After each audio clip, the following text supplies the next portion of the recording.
Thanks for joining us for Eye on New Mexico. I'm Spencer Schott. Normally on this show, we take a look back at topics that are intriguing New Mexicans across the week, but now we're actually taking a look forward to an event that's coming up this summer. I'm joined in studio now by LULAC Chief Operating Officer Raffiel Swan. Raffiel, thank you so much for joining us today. Thank you.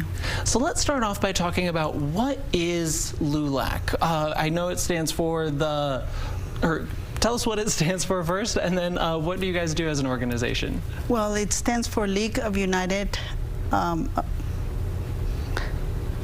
Latin American Citizens, and we're a 94-year organization.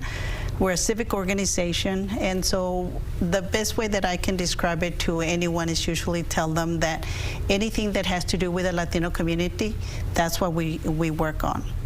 And so what are some of the projects that you have worked on? Yeah. Oh, wow. You know, from everything from our very inception was, if you've heard of Early Head Start, we were one of the programs that we had. Early Head Start was designed after that program. The other things that we're doing currently, for example, we are working closely with the Navy. I don't know if you're familiar, but the Navy has had a large number of suicides, and we're working with them to prevent suicides in the military. If you've heard of the Brandon Act, we're working with them to see it's been signed into law, but when are they going to be able to roll it out so the Navy personnel can request help and not feel repercussions about their careers? When Uvalde happened, we were one of the organizations that raised funds for the Uvalde families. When we allocated the funding to the families, they told us we were the first organization that gave the funding to them, funding that is very much needed for, you know, their health, their well-being. So those are the kinds of things that we do as far as the community goes. Gotcha. And so you have a conference coming up this summer right here in Albuquerque, and I saw on your website it says 94 years of victory through advocacy. Can you explain what victory through advocacy is? Well, advocacy for us is that everything that we do as far as it pertains to the Latino community, we work in immigration. So we have some things that we're very proud that have happened, and we know we have made a change and a difference in immigration. We worked on getting people out to vote, you know, register people. So anything that has to do with the Latino community and really making their lives better, education, immigration, health, entrepreneurship. So anything that has to do with our Latino community and how to make their lives better, that's how we see, you know, our job. Definitely. So there is a large Latino community right here in Albuquerque. Is there a large LULAC population? Yes, we actually have in New Mexico, we have a state director. Anywhere where we have 10 councils or more, we're able to have a state director, and we have that in New Mexico because we have more than 10 councils. Well, we have one actually right here in Albuquerque, but we have them in other parts of New Mexico as well. Gotcha. And so if someone wasn't familiar of LULAC before tuning into Eye on New Mexico, how could they become a member? Well, they can go to our website. That's one of the areas that we can do. We actually also have offices in El Paso, in Dallas, and in Washington, D.C. So you can contact any of our offices and you can become a member. There's an opportunity for you to become a member at large, which you can be anywhere in the United States and be a member. And then obviously you can be part of a council. And when you're part of a council, you actually are really involved in issues that pertain not only to the Latino community, but also that pertain to your local community. Mm-hmm. So what are some the reasons why someone would want to become a member of LULAC, especially if they're not quite sure what you guys do off the top of their head?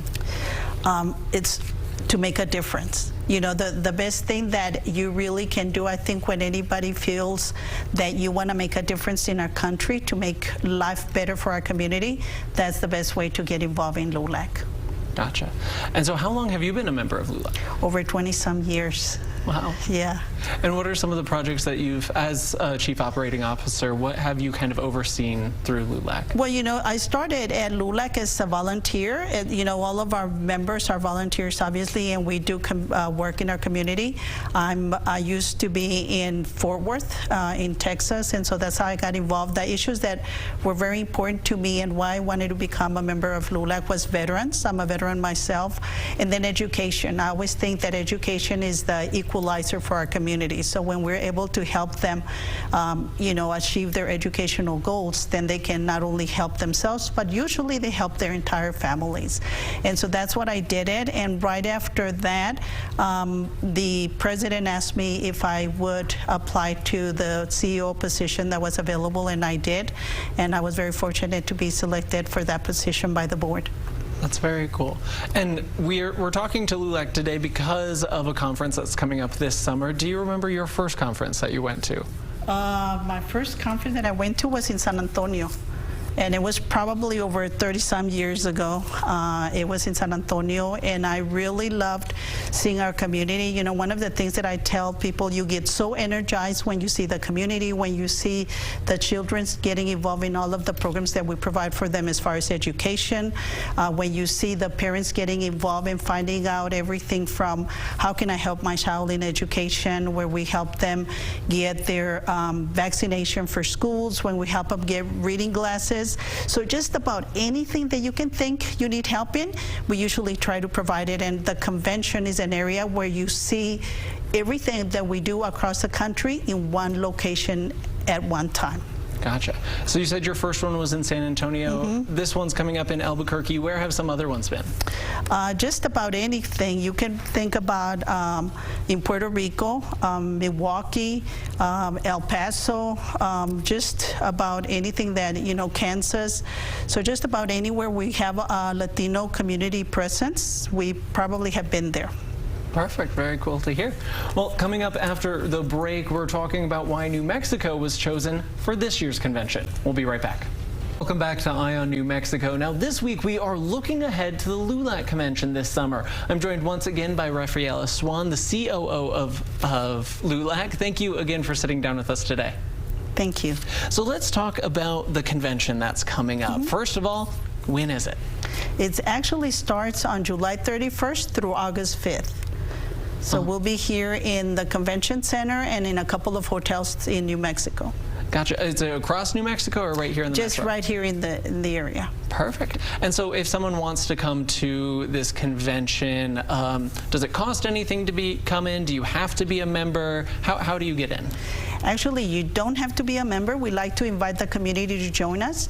The expo, which is throughout the 2 days to the conference, they can come completely free, so you're able to see all the exhibits, have a chance to talk to all the corporations that join us during those days.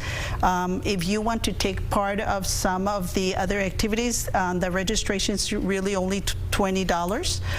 Now, if you want to attend one of the meal events, then that's when you have to pay a little bit more, depending if you're attending a lunch or a dinner event. Gotcha. So, but most of the event is free for the public to Yes. come on in and check it out? Yes, the convention itself, you can come in and it's completely free for the community to join us. Very cool. You mentioned earlier that LULAC has been going on for 94 years, and they've been having many conventions across the country. But this is actually your first convention that's happening in the mainland in person in the last 3 years since the COVID pandemic has started. So what were you guys doing during the pandemic? So what we did, like everybody else, we did a lot of virtual Zoom calls, Zoom events that we were able to hold. So what we try to do is engage with our community, be able to bring a lot of the resources, awareness of things that they needed to do. We did a huge focus on getting our community to go and get the COVID vaccine. So we very much involved in anything that pertains to the community. So we try to educate a lot and have a lot of those webinars and virtual conferences so we could stay engaged with our community. Gotcha.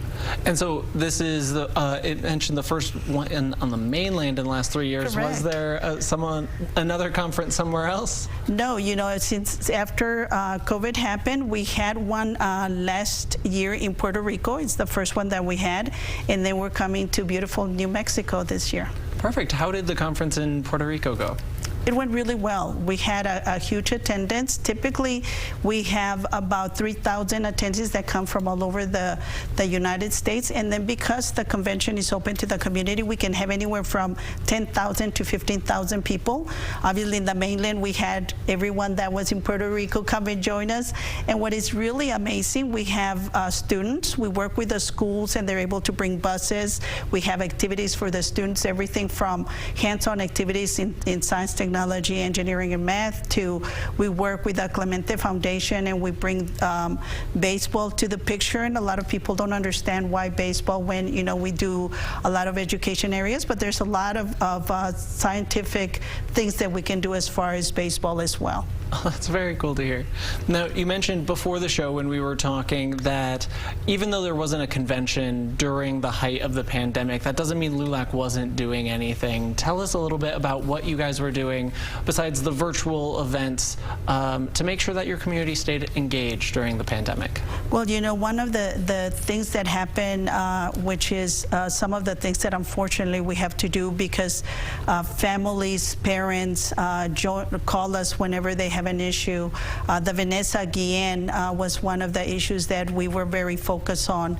They actually called our office and asked for assistance. Our president actually allocated $10,000 for any information that led to the whereabouts of Vanessa Guillen. Unfortunately, as we all know, they found the body. And so LULAC was very much involved in those kind of issues. So we were still very busy doing a lot of other things that needed to be done in our community. You know, I mentioned earlier the Brandon Act, trying to work with the military on preventing suicide. So we did a lot of things that, fortunately, we were able to keep in contact with those areas through virtually, and in some cases we were actually still doing that. You know, we had our members at the base right outside of where Vanessa Guillen went missing, being there and making sure that people didn't forget that we were still looking for her body, and for her, because at the beginning we did not know that it was going to be her body that we found. Definitely.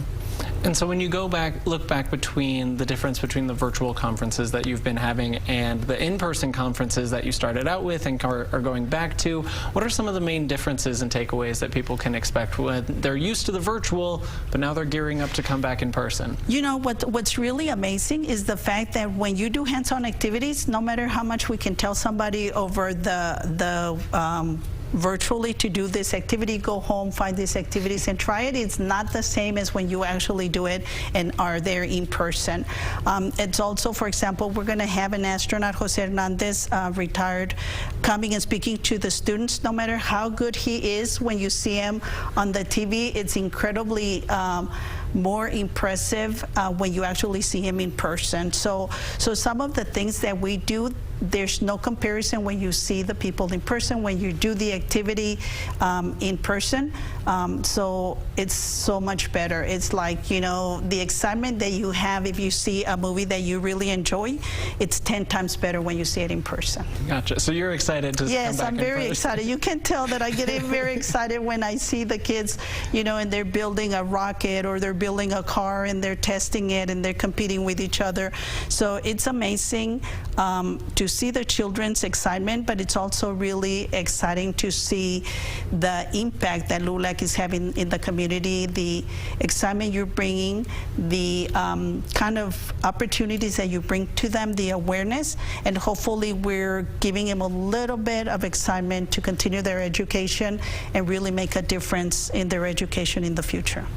The excitement is much more tangible Yes. in an in-person conference than in a virtual one. It sure is. Gotcha. And so You mentioned earlier you've been all over the country with these conferences, and so why Albuquerque for your first one to return to in-person? Why did you pick New Mexico? You know, in reality, we were supposed to be here during COVID. So COVID only delayed us coming to New Mexico. So now that we're actually in person, we wanted to come back to New Mexico, and so we'll be here this summer, and we're hoping that the community will join us at this event. Perfect. And so you were supposed to be in New Mexico in like 2020? In 2020. Gotcha. Yeah, well, now 2023, third time's the charm.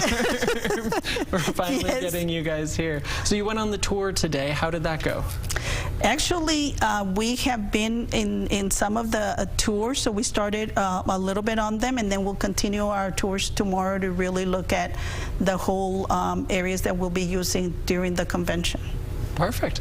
Well, we're excited to see how everything pans out, and when we come up after the break, we'll be looking at the lineup of speakers and activities you won't want to miss when the LULAC convention kicks off this summer.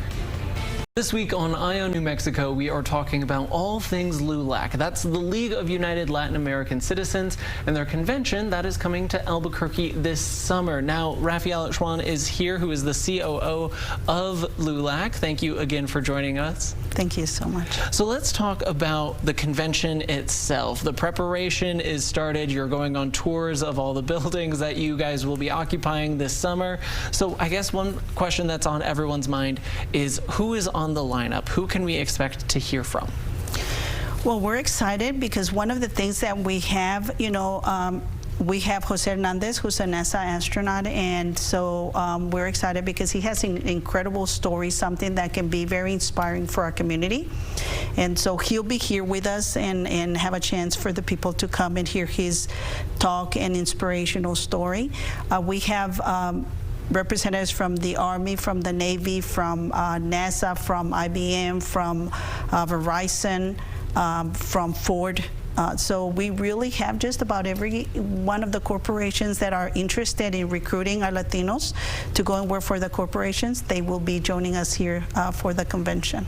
Gotcha. And so where can, you mentioned an expo floor earlier.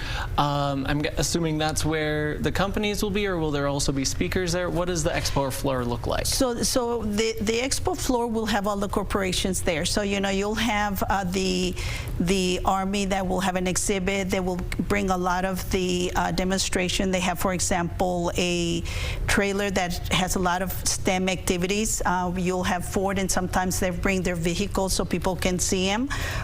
Then we'll have companies like Verizon that do some of the hands-on activities that we talked about earlier. And so you have a chance to do that. We have CVS, we'll have Walgreens, Walmart. So every company that you can think, could be there to look at hiring their next employees, looking at diversity and inclusion, will be there with us, joining us. So the people that are interested in working for any of those corporations, we invite them to come for the event. We obviously will be working with the universities in the local area to make sure the students know that this is an opportunity for them to come and find employment. In addition to them being in the expos, they come and talk as well. So we have workshops from everything on medical benefits. We have presentations on how to dress for success. They'll review your resumes to help you, critique it and give you pointers to make it better. So hopefully you'll get the job that you want before you leave. So we'll have all kinds of presentations and workshops for people to really learn more, and hopefully even just, how to negotiate salaries could be one of the workshops that we have. So just about anything you want to learn and experience will happen at the convention. You mentioned that your organization is very Latino focused. But you also said it's open to the community. Can Correct. Other folks come and take these workshops and listen to these speakers as well and kind of learn from everyone else here? Yeah, we actually do. One of the things that we are is we're very inclusive. We're actually working and inviting the Native American community, but all of our expo is completely open to the public. One of the things that we like to do and pride ourselves is that we want to be inclusive, and we want to make sure that our community knows when when you're working with other people, how to work with them, because we don't work on our own anywhere. So obviously it's important for people to learn all that at a very young age, because when we start working in a professional environment, we have to work with everyone. Yep, it's hard to kind of learn those skills on the go of negotiating and interview tips when you're already in the working world. Yeah. Well, no, you'd be surprised. I think some people, when you're going for a promotion, you need to know how to negotiate, because a lot of the times you still have an opportunity to do that. So that's why we bring those opportunities to them. So it doesn't matter that you think, okay, I'm a professional, but when you want to go for a higher position, when you're looking even within your corporation or outside of your corporation, it's really beneficial for you to do that. I tell people I always look to see how I can dress better, so it's always good when you can go and we have some of those sessions of, you know, how to dress a little bit better when you're going for those job interviews. Is there a speaker or an activity that you are looking forward to the most for this convention this summer? So for me, because I mentioned earlier, you know, obviously I've worked, I was a volunteer in the veterans and education. For me, those are probably two of the areas that I like the most. One is because, you know, as a person in the military, when we're able to bring some of our really military members that have done great patriotism and accomplishments in the military, it's really great to see them there. You know, we often bring individuals that have won the Purple Heart and so forth, so it's really great to see them there, to be able to interact with them, because it's people that I personally admire. Then the other one is education. I really love education. I think it's an opportunity for us to really engage our students, motivate them, and inspire them to really dream and know that everything they want to accomplish is really the only limitation they have is whatever they place on themselves. So what we want to do is let them know that, and then inspire them to just go for their dreams. Awesome. And so that's all going to be happening on the exhibit floor. Yes, yes. And there's so many other parts of the conference. Where are some other parts of the conference going to be happening, and what can folks expect from those areas? So we are will be in the convention center. We'll have some events that will be in the outside near the convention center. We're actually in 4 hotels. We're at the Clyde, the Doubletree, the Embassy, and one other one that I'm forgetting. But we'll be in 4 hotels, so there'll be different events that we'll have at those hotels, you know, but possibly some of the meal events, some of the sessions. So you'll see a lot of activity happening, you know, in the area. All throughout downtown? All throughout downtown. What are some of the sessions that will be in the hotels?